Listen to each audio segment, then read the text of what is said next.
Assalamu ala Rasulillah wa ala alihi wa sahbihi wa mawalah wa la hawla wa la quwata illa billahi wa ba'd. Alhamdulillah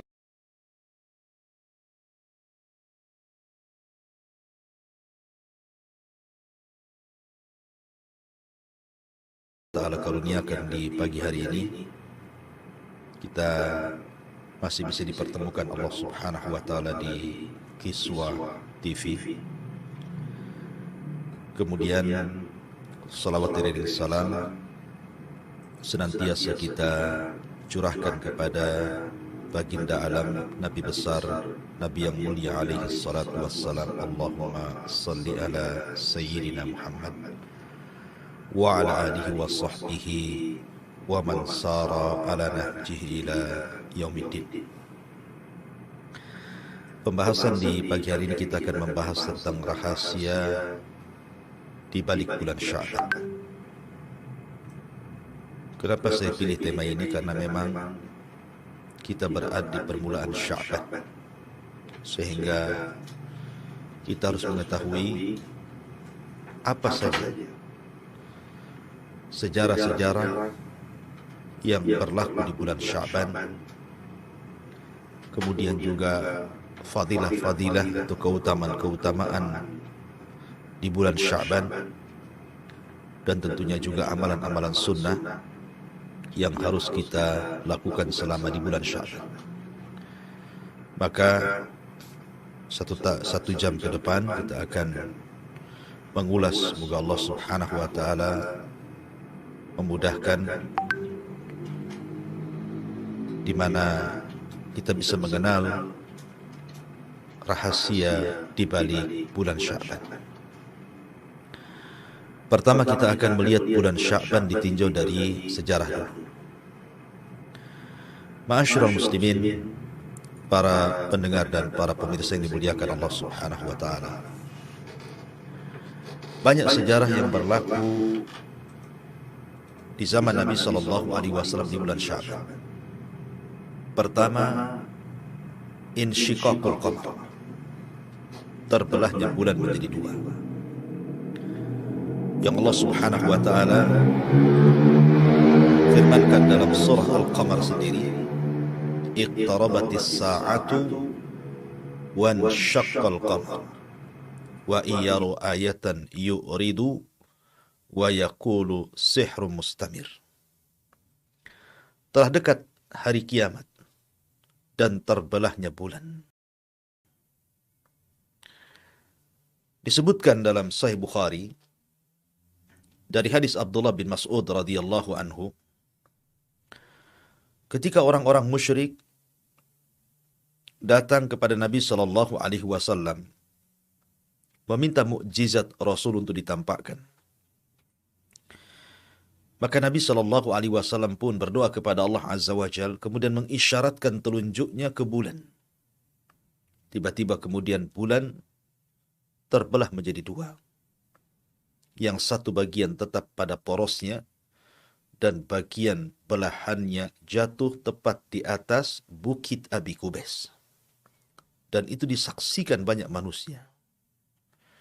Tetapi a'angzartahum am lang tunzirhum la yu'minu, kau beri peringatan ataupun tidak wahai Muhammad, mereka orang-orang musyrik tetap saja tidak beriman. Wa iyarau ayatan yu'ridu wa yaqulu sihru mustamir, ketika mereka diperlihatkan tanda kebesaran Allah, mereka berpaling dan menuduh Nabi sallallahu alaihi wasallam sebagai tukang sihir. Lah, kata para ulama, kejadian terbelahnya bulan menjadi dua itu terjadi di bulan Sya'ban. Kemudian peristiwa kedua, tahwilul kiblah, pengalihan kiblat dari Baitul Maqdis ke Baitullah Al-Haram. Sebagaimana disebutkan dalam Sahih Bukhari juga,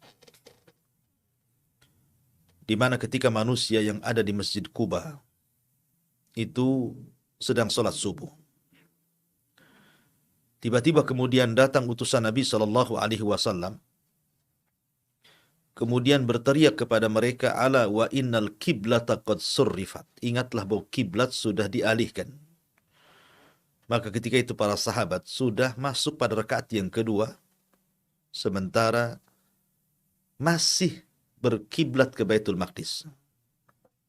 Ketika datang seruan Nabi Shallallahu Alaihi Wasallam bahwa kiblat sudah diarahkan ke Baitullah Al-Haram, sementara posisi mereka sedang ruku pada rakaat kedua, maka 120 derajat mereka berputar dari Baitul Maqdis ke Baitullah Al-Haram. Sehingga kemudian selesai sholat, mereka bingung. Karena rakaat pertama masih mengarah ke Baitul Maqdis, dan yang rakaat kedua mengarah ke Baitullah Al-Haram. Bagaimana dengan rakaat pertama kami, wahai Rasul? Maka Nabi Shallallahu Alaihi Wasallam terdiam sampai akhirnya Allah Subhanahu Wa Taala turunkan ayat, maka Allahu liyudi'a imanakum, innallaha bin nasi la raufur rahim. Turun surah Al-Baqarah.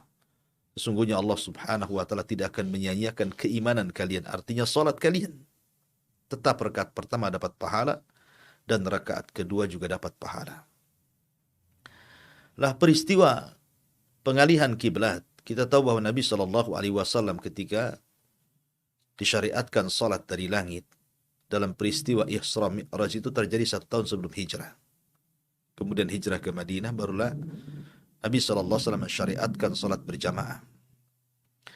Lah sekitar 6-7 bulan pertama di Madinah, Nabi dan kaum muslimin, para sahabatnya, salat masih menghadap Baitul Maqdis.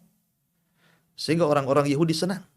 Karena kiblatnya orang-orang Yahudi dipakai oleh kiblatnya kaum muslimin.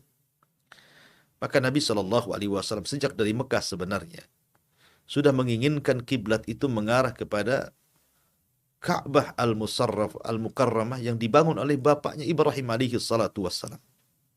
Tapi karena ketika itu Ka'bah penuh dengan patung, penuh dengan berhala, maka Nabi Shallallahu Alaihi Wasallam enggan untuk mengarahkan ke berhala-berhala yang ada di Ka'bah. Maka kemudian masih berkiblat ke Baitul Maqdis. Tapi setelah kemudian 6-7 bulan, ketika di kota Madinah Nabi SAW kemudian salat masih menghadap Baitul Maqdis, kemudian Nabi SAW tidak enak hati dan berdoa setiap malam kepada Allah mengarahkan wajahnya ke langit.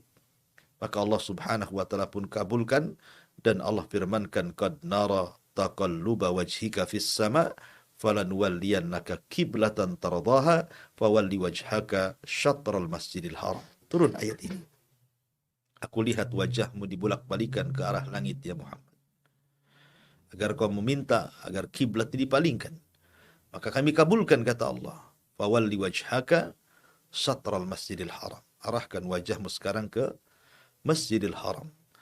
Maka pengalihan kiblat dari Baitul Maqdis ke Baitullah Al-Haram itu terjadi di bulan Sya'ban. Kemudian peristiwa yang ketiga, diwajibkannya puasa Ramadan. Ketika Nabi SAW hijrah dari Mekah ke Madinah, pada tahun pertama, Nabi SAW melihat orang-orang Yahudi sedang berpuasa. Sampai-sampai Rasulullah SAW bertanya, puasa apa kalian? Maka orang-orang Yahudi mengatakan, puasa dalam rangka mensyukuri akan keselamatan Nabi kami Musa alaihi salatu wassalam. Ketika Musa dikejar Fir'aun dan bala tentaranya, akhirnya Allah tenggelamkan Fir'aun di Laut Merah dan Musa pun diselamatkan. Maka rasa syukur kami, Nabi kami diselamatkan, kami pun berpuasa. Dan itu ketika tanggal 10 Muharram. Maka Nabi SAW mengatakan, ana ahakku bi Musa. Kalau kalian berpuasa karena menghormati Musa, aku lebih berhak menghormati Musa dibandingkan kalian. Maka Nabi merintahkan puasa pertama dalam Islam dan puasa yang wajib pertama dalam Islam, puasa pada tanggal 10 Muharram atau disebut dengan Ashura. Dan itu di permulaan hijrah Rasul di tahun pertama Hijriah. Tapi setelah kemudian Rasul menetap 2 tahun di kota Madinah, masuk pada tahun 2 Hijriah, maka Allah Subhanahu Wa Taala merintahkan Rasul untuk berpuasa di bulan Ramadan. 1 bulan.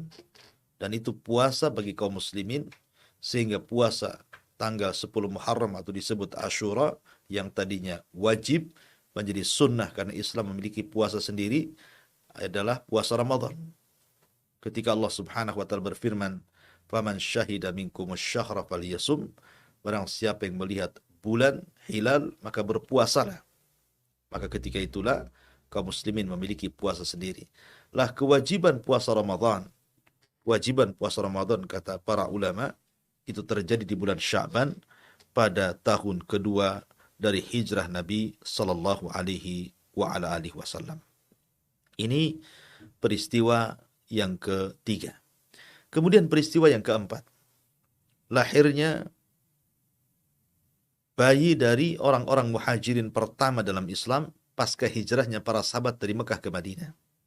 Siapa? Abdullah ibn Zubair ibn Awam, putra daripada Asma bintu Abi Bakrin atau putra daripada Zubair ibn Awam. Jadi Asma sebelum hijrah, Asma ini saudari Aisyah radhiyallahu anha, itu hamil. Ketika kemudian sampai saja di Madinah bersama suaminya Zubair bin Awam, maka lahirlah putra tercintanya Abdullah ibn Zubair. Dan itu tepat di bulan Sya'ban. Dan Abdullah ibn Zubair sangat dicintai Aisyah radhiyallahu anha, bibinya, selalu menggendongnya. Maka ketika itulah disematkan kunyah bagi Ummul Mukminin Aisyah radhiyallahu anha sebagai Ummu Abdillah, maksudnya Abdullah ibn Zubair ibn Awam, ponakan karena dia putra daripada Asma bintu Abi Bakrin. Ini peristiwa yang keempat. Peristiwa yang kelima, lahirnya cucu Nabi Shallallahu Alaihi Wasallam, Husain ibnu Ali. Nabi Shallallahu Alaihi Wasallam memiliki putra laki-laki. Di sana ada Qasim, di sana ada Abdullah, di sana ada Ibrahim. Tapi Allah Subhanahu wa Ta'ala wafatkan ketiga-tiganya di waktu kecil. Bahkan Rasul mengalami kesedihan yang mendalam saat kematian Ibrahim, sehingga dia menangis. Sampai Abdurrahman bin Auf bertanya akan tangisan Nabi Shallallahu Alaihi Wasallam, maka Rasul mengatakan, ya Abdurrahman, innal aina la tadma, wa innal qalba la tahzan, wa inna bifirakika ya Ibrahim la mahzunun. Wahai Abdurrahman, mata ini bisa mengeluarkan air mata, hati ini bisa sesak karena sedih, dan perpisahan diriku dengan Ibrahim sungguh menyesakkan dada. Sehingga ketika kemudian putri beliau Fatimah bintu Rasul sallallahu alaihi wasallam yang menikah dengan Ali bin Abi Thalib radhiyallahu an melahirkan cucu laki-laki Hasan dan Husain, maka kecintaan Nabi sallallahu alaihi wasallam luar biasa sampai ketika khutbah Rasul turun, kemudian menggendong Hasan dan Husain, kemudian naik lagi ke atas mimbar, kemudian bersabda, sadaqallahul azim, innama amwalukum wa auladukum fitnah. Maha benar Allah dengan segala firman-Nya. Sesungguhnya harta kalian dan anak-anak kalian terkadang menjadi fitnah, termasuk diriku terfitnah dengan Hasan dan juga Husain. Nah, Husain itu lahir pada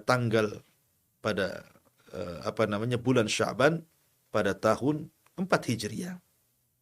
Pada tahun 4 Hijriah, di mana Rasul menetap 4 tahun di kota Madinah, tepat di tanggal 3 bulan Sya'ban, pada tahun keempat Hijriah, lahirlah Husain ibnu Ali ibn Abi Thalib radhiyallahu an. Dan dia adalah pemimpin anak-anak muda di surga. Ini peristiwa yang kelima. Peristiwa yang keenam, terjadinya Ghazwah Bani Mustalik. Terjadinya peperangan Bani Mustalik. Di mana terjadinya peperangan Bani Mustalik ini pada tahun kelima Hijriah. Nabi Shallallahu Alaihi Wasallam sudah menetap di Madinah itu 5 tahun. Tiba-tiba kemudian pemimpin Bani Mustalik Al-Harith ibn Abi Dirar, Al-Harith ibn Abi Dirar, pemimpinnya Bani Mustalik, dan beberapa orang dari kabilah-kabilah Arab hendak keluar menyerang Nabi Shallallahu Alaihi Wasallam. Tetapi kemudian Nabi Shallallahu Alaihi Wasallam bisa mengepung Bani Mustalik. Akhirnya Rasul berhasil menawan satu kabilah Bani Mustalik, termasuk putri daripada Al-Harith ibn Abi Dirar ini, pembesar Bani Mustalik. Namanya Juwairiyah bintul Harith. Tertawan. Yang belakangan kemudian Juwairiyah pun menikah dengan Nabi Shallallahu Alaihi Wasallam dengan maharnya agar Rasul membebaskan seluruh tawanan Bani Mustalik. Maka Nabi Shallallahu Alaihi Wasallam pun menepati janjinya setelah menikah Rasul dengan Juwairiyah bintul Harith ibn Abi Dirar. Akhirnya kemudian satu kabilah Bani Mustalik dibebaskan dan belakangan satu kabilah masuk Islam. Subhanallah. Dan itu peristiwa terjadi di bulan Sya'ban pada tahun kelima setelah hijrah Nabi sallallahu alaihi wasallam, dan banyak lagi seperti Sariyatul Fadab, kemudian kisah-kisah di bulan Sya'ban, peperangan setelah Khulafaur Rasyidin yang Allah menangkan. Intinya bahwa banyak sejarah besar di bulan Sya'ban. Itu kalau melihat Sya'ban ditinjau dari sejarah. Ma'asyiral muslimin, para pendengar dan juga para pemirsa Kiswah TV yang dimuliakan Allah Subhanahu wa taala. Adapun kalau bicara tentang Sya'ban, Sya'ban ini sebenarnya bukan bulan mulia. Bukan seperti Rajab, satu di antara 4 bulan hurum yang difirmankan Allah Azza wa Jalla dalam surah At-Taubah 36, minha arba'atun hurum. Dari 12 bulan itu ada 4 bulan hurum, 4 bulan mulia, Dzulqa'dah, Dzulhijjah, Muharram, dan juga Rajab. Juga bukan seperti Ramadan, bulan suci. Jadi Sya'ban bukan bulan hurum dan bukan bulan suci. Artinya bahwa Sya'ban itu bulan biasa. Tidak ada keistimewaan secara bulan, maksudnya dia bukan bagian daripada bulan hurum dan bukan bagian daripada bulan suci Ramadan. Dia bulan biasa. Tetapi dia berada di tengah-tengah di antara 2 bulan mulia. Pertama Rajab, kemudian Sya'ban, kemudian Ramadan. Lah karena bulan Sya'ban itu diapit daripada 2 bulan mulia, sehingga bulan ini terkadang dilalaikan manusia. Karena sebelumnya mereka sudah muliakan bulan Rajab, dan sebentar lagi mereka akan menghadapi Ramadan, sehingga mereka melupakan Sya'ban. Karena lihat, terkadang di masyarakat umumnya di bulan Sya'ban itu, manusia mereka sibuk dengan dunia karena ingin mempersiapkan diri dengan Ramadan, kedatangan Ramadan. Mereka berusaha untuk menghabiskan waktunya, tenaganya untuk mencari dunia. Supaya ketika masuk Ramadan, mereka bisa beribadah. Nah, dari sinilah karena bulan Sya'ban itu letaknya di antara 2 bulan mulia Rajab dan Ramadan, sehingga manusia melalaikan. Dan itu berlaku di zaman para sahabat Nabi sallallahu alaihi wasallam. Makanya ketika Usamah bin Zaid radhiyallahu an bertanya kepada Nabi sallallahu alaihi wasallam, "Ya Rasulullah, lam araka tasumu min syahrin minasy-syuhuri ma tasumu min Sya'ban." Rasul, kenapa kau banyak puasa? Hampir 1 bulan di bulan Sya'ban ini, ada apa dengan kamu? Maksudnya puasa sunnah di sini. Maka Nabi SAW bersabda, "Dzaka syahrun yaghfulun nasu anhu bainar Rajab war Ramadan." Itulah bulan yang dilalaikan manusia di antara Rajab dan juga Ramadan, wa huwa syahrun turfa'u fihi al-a'mal ila rabbil alamin. Dan ini bulan di mana amal-amal kita akan diangkat kepada Rabbil Alamin. Fa uhibbu an yurfa amali wa ana shaim. Dan saya suka kalau amalan saya diangkat sementara saya sedang berpuasa kepada Allah Azza wa Jal. Rawahu Nasai.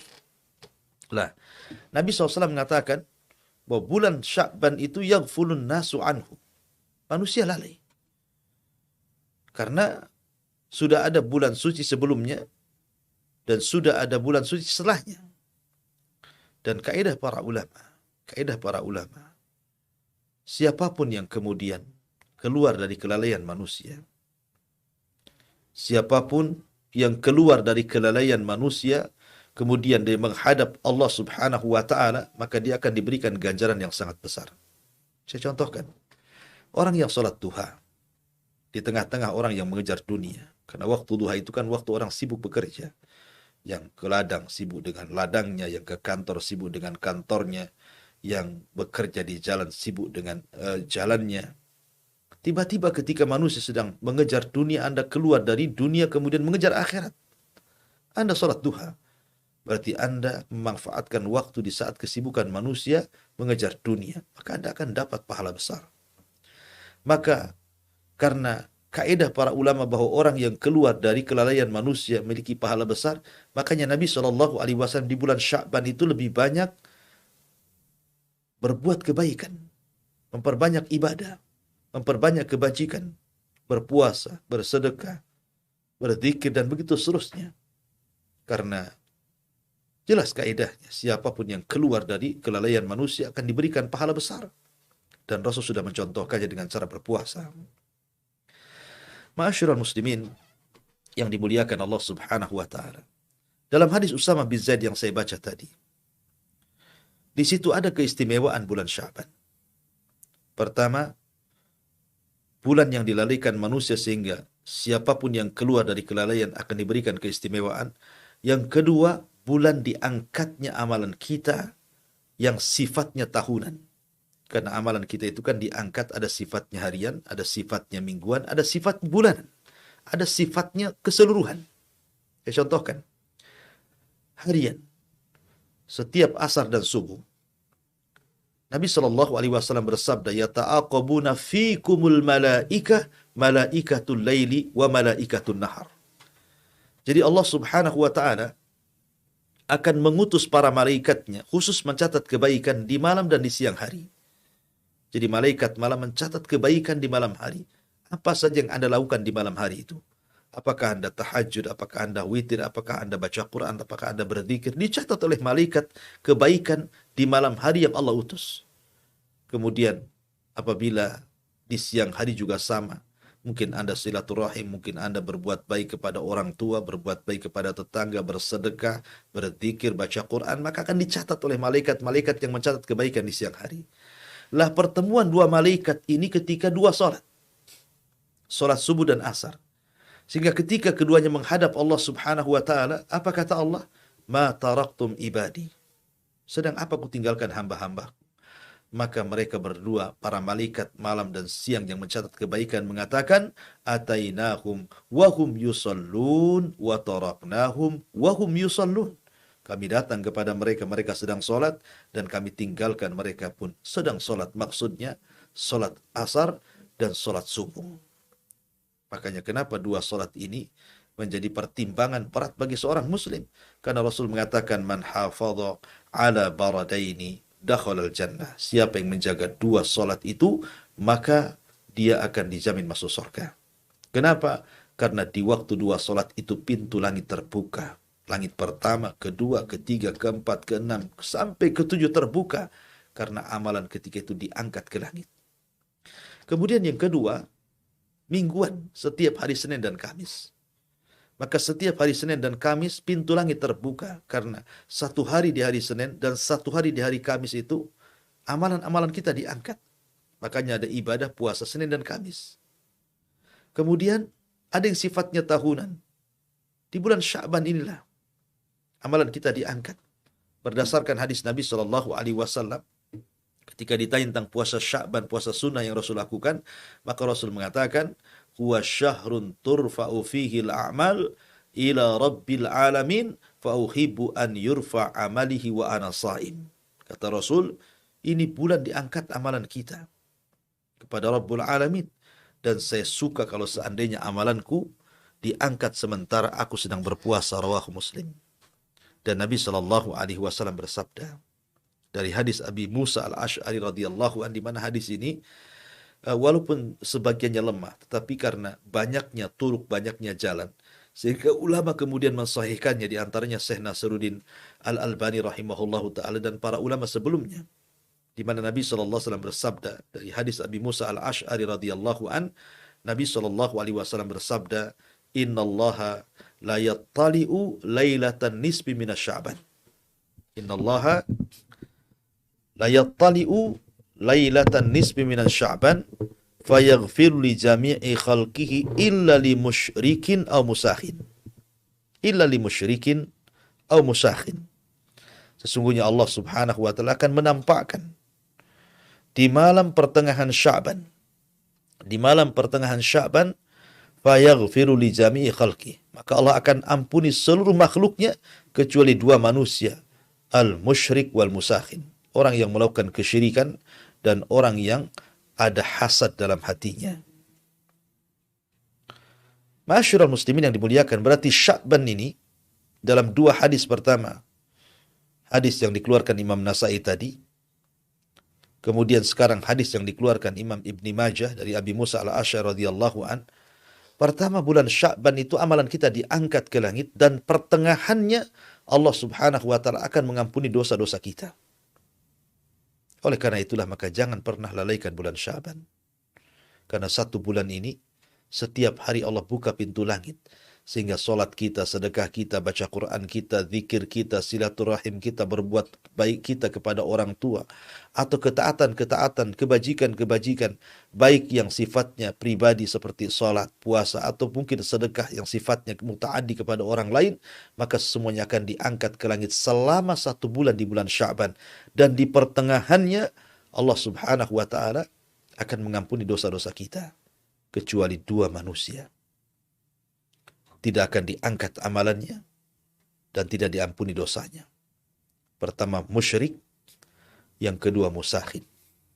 Musyrik dan musakhin. Adapun musyrik jelas. Nabi Allah Subhanahu wa taala berfirman, "La in asyrakta la yahbatanna 'amaluka wa la takunanna minal khasirin." Kalau engkau melakukan kesyirikan, maka engkau akan lebur, hancur amalanmu dan engkau termasuk orang-orang yang rugi.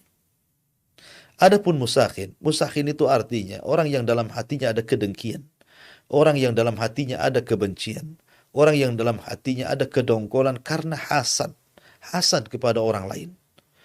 Makanya kenapa Nabi Shallallahu Alaihi Wasallam mengatakan bahwa musakhin dengan musyrik, apa hubungannya?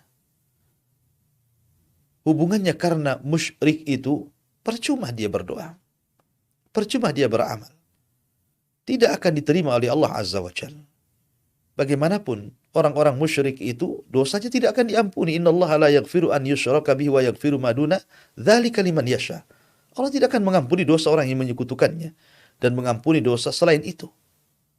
Dan orang-orang musyrik sia-sia amalannya. Lalu kenapa dihubungkan dengan musakhin? Orang yang hasad, orang yang dengki, orang yang mutus silaturahim dan begitu seterusnya. Karena hasad juga kurang lebih ada kemiripan dengan kesyirikan dalam hal hilangnya amalan. Karena hasad itu ta'kulul hasanat kama ya'kulun narul khatab. Orang yang hasad itu bisa menghilangkan semua kebaikan seperti api bisa membakar bara api bisa membakar kayu bakar. Bahkan Rasul mengatakan ketika berbicara tentang hasad, fa inna hiya haliqah. La aqulu haliqatus sya'ri, kata Rasul, walakin haliqatul al-hasanat. Kata Nabi SAW, hasad itu penghancur, pembuang. Bukan saya maksud membuang rambut dalam kepala, tapi membuang semua kebaikan, kata Rasul. Maka sebagaimana kesyirikan bisa menggugurkan amal, hasad juga bisa menggugurkan kebaikan. Maka dua manusia ini, musyrik dan musakhin, orang yang syirik dan orang yang hasad, di bulan Sya'ban, selain tidak akan diangkat amalannya ke langit, dia pun tidak akan diampuni dosanya. Oleh karena itulah ma'asyiral muslimin, maka Sya'ban ini bulan yang sangat luar biasa. Walaupun bukan bagian daripada bulan suci sesuci Rajab dan juga Ramadan, tetapi amalannya luar biasa. Ya, dan yang terakhir, amalan kita akan diangkat secara keseluruhan tatkala kita meninggal. Ketika ruh kita dicabut, kemudian malaikat datang membungkus ruhnya seorang mukmin dengan kafan dari sorga dan hanut minyak wangi dari sorga, kemudian diangkat ke langit, maka catatannya mengikuti di bawahnya. Naik ke langit pertama, catatannya ikut naik ke langit pertama. Kedua, ketiga, keempat, kelima, keenam, ketujuh. Sampai Allah Subhanahu wa ta'ala mengatakan, letakkan ruhnya kembali ke jasadnya, tapi naikkan catatannya fil illiyin. Ketika itu, sudah tidak mungkin lagi manusia beramal karena sudah terputus usianya dan dia tinggal hisab di hadapan Allah Subhanahu wa ta'ala. Masyarul muslimin yang dimuliakan Allah Azza wa, ini di antara rahasia di balik bulan Sya'ban. Maka saya nasihatkan, perbanyaklah puasa. Karena bagaimanapun kita akan menghadapi bulan Ramadan. Para ulama menjadikan Sya'ban adalah bulan memperbanyak puasa.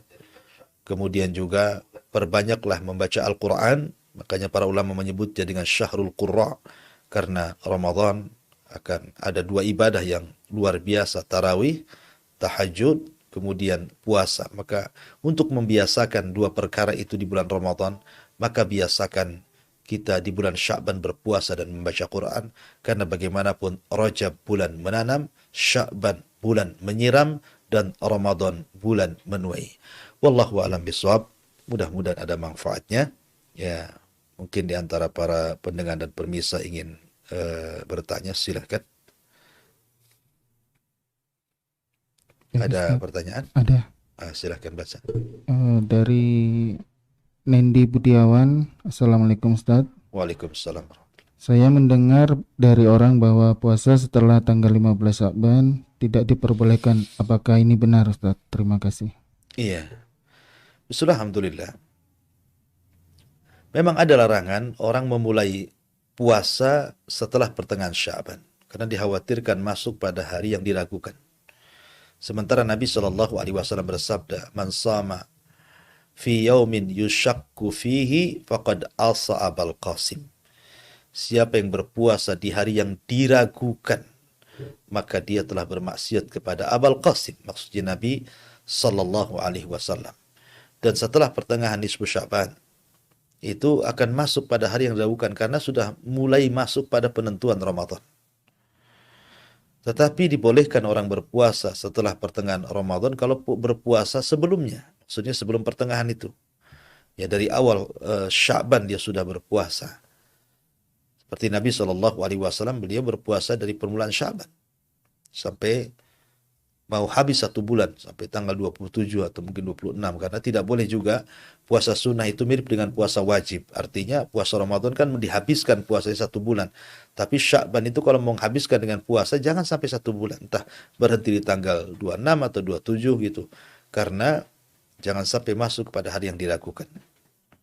Maka Nabi Shallallahu Alaihi Wasallam melakukan puasa banyak di bulan Sya'ban. Begitu juga Aisyah radhiyallahu anha, ketika beliau memiliki hutang di bulan Ramadan tahun kemarin, maka Aisyah radhiyallahu anha kemudian mengqada di bulan Sya'ban tahun depannya. Karena melihat bahwa bulan Sya'ban itu tadi, satu, diangkatnya amalan kita ke langit, yang kedua juga ada keistimewaan di pertengahan bulan Sya'ban, nisfu Sya'ban, dengan diampuni dosanya oleh Allah Subhanahu wa taala, kecuali dua manusia, orang yang melakukan kesyirikan dan orang yang menanamkan hasad dalam hatinya sehingga menampakkan permusuhan. Wallahu a'lam. Selanjutnya dari akun YouTube Uwa Igo. Assalamualaikum Ustaz. Gimana Waalaikumsalam. hukumnya profesi gaji sepak bola, haram atau halal Ustaz? Syukran. Ya, alhamdulillah. Kita tahu bahwa permainan itu sesuatu yang melalaikan. Nabiullah Sulaiman alaihi salatu wassalam pernah terlalaikan dengan hobi dia memelihara kuda. Ketika di sore hari dia memandang kudanya, kemudian akhirnya lupa sholat sore ketika itu, maka Sulaiman pun akhirnya menyembelih kuda-kudanya, kemudian membagikan dagingnya ke fuqara wal masakin.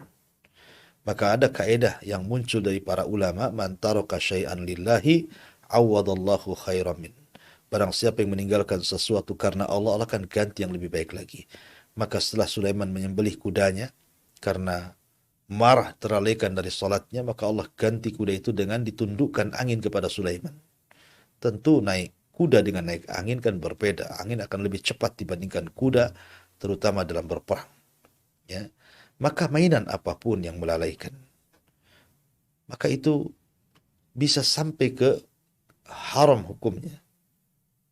Mainan apa? Bukan sepak bola saja. Apa saja mainan, apa saja hobi yang sampai melalaikan ibadah kepada Allah Azza wa Jalla, apalagi sampai kemudian meninggalkan sholat 5 waktu, maka permainan itu menjadi haram. Permainan itu menjadi haram. Adapun tentang masalah profesi, apakah kemudian gaji orang-orang yang olahragawan, bukan hanya sepak bola saja, mungkin olahraga-olahraga yang lain yang kemudian digaji dalam rangka itu, apakah kemudian gajinya halal ataukah haram? Wallahu a'lam, ya. Akan tapi kalau seandainya sampai melalaikan, tentu ya tidak boleh. Permainan itu tidak boleh bisa haram. Maka perkara haram ya gajinya juga haram kalau sampai melalaikan. Wallahu a'lam. Jazakallah khair Ustaz.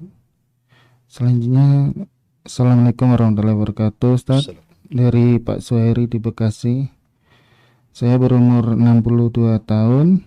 Saya menderita asma yang kronis dan menghisap obat hisap. Pertanyaannya, bagaimana saya akan melaksanakan ibadah puasa? Apakah batal bila saya berpuasa sambil menghisap obat hisap tersebut, Ustaz? Jazakallah khair. Ya, alhamdulillah.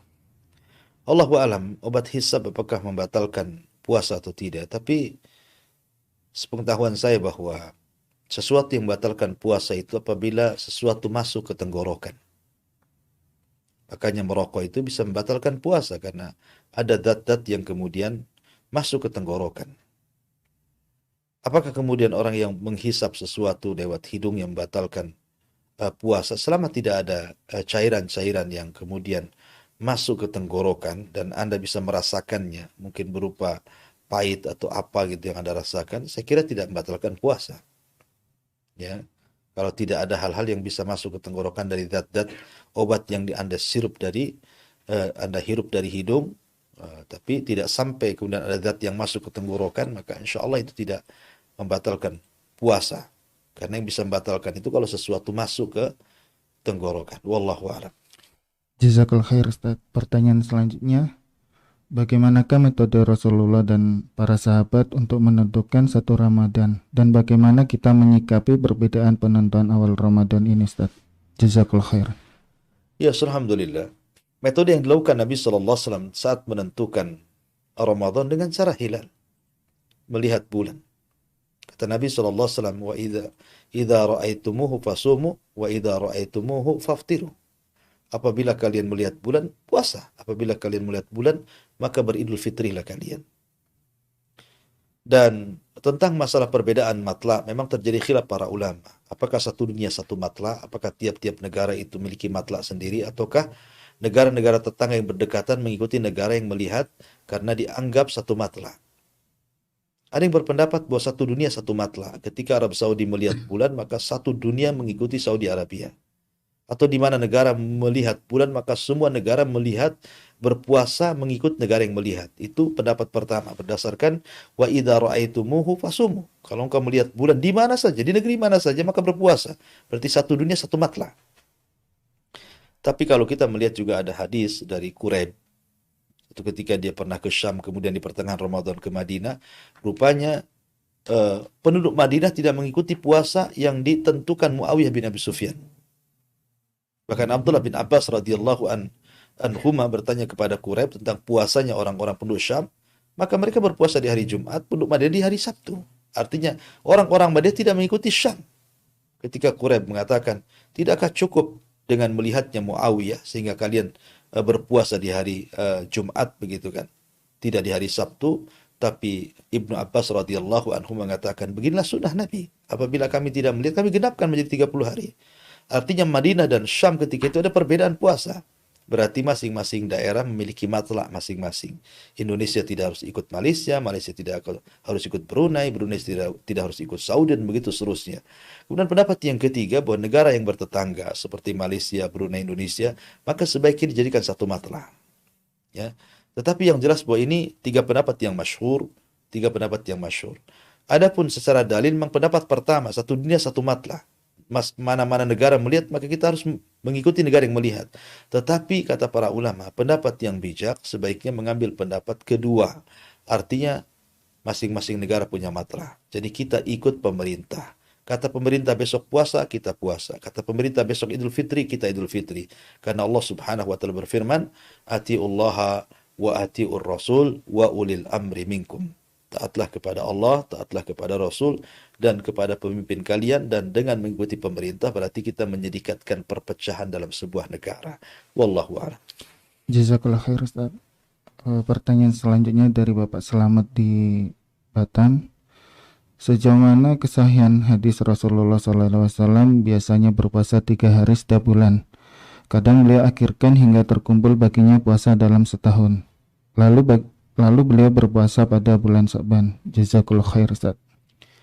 Ya, alhamdulillah.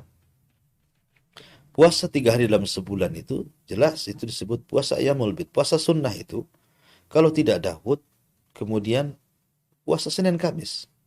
Kalau tidak puasa Senin Kamis, puasa Ayyamul Bid, tidak ada puasa lain lagi. Puasa apa? Tidak ada.